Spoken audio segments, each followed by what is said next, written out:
আজি বলমজৰা ফৰেষ্ট ভিলেজত ৰাতি ৩টা বজাৰ পৰাই ৰাতিপুৱা প্ৰায় ১১টা-১২টালৈকে বেয়াকৈ বানপানী হয় আৰু এইটো প্ৰত্যেক বছৰে হয়। এইবাৰ বেয়াকৈ বেছিকৈ ডাঙৰ হৈছে আৰু সেইটো আমি গম পাই আমাৰ ইউপিপিএল দলৰ হৈ আজি আমি ইয়াত বলমজৰা গাঁওবাসী যিসকল প্লাবিত অঞ্চলৰ এৰিয়াৰ যিবিলাক পৰিয়াল আজি ইয়াত ৰিলিফ হিচাপত গোট খাই আছে তেওঁবিলাকক আমি আমাৰ পাৰ্টিৰ তৰফৰ পৰা চাউল আলু আৰু নিমখ দালি এইখিনি আমি দিবলৈ আহিছোঁ আৰু ৰাইজক আমি অলপ হ'লেও আমাৰ পাৰ্টিৰ তৰফৰ পৰা সঁহাৰি পোৱাকৈ অলপমান সাহায্য আমি দিবলৈ আহিছোঁ।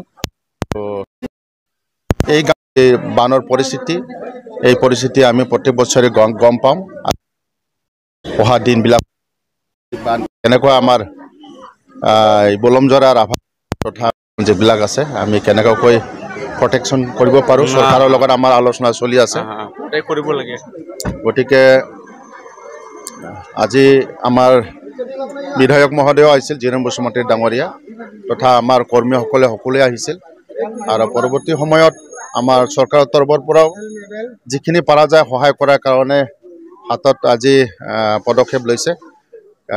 ৰাতিপুৱা 10টা-11টা মানত আমাৰ চাৰ্কেল অফিচাৰ তথা SDO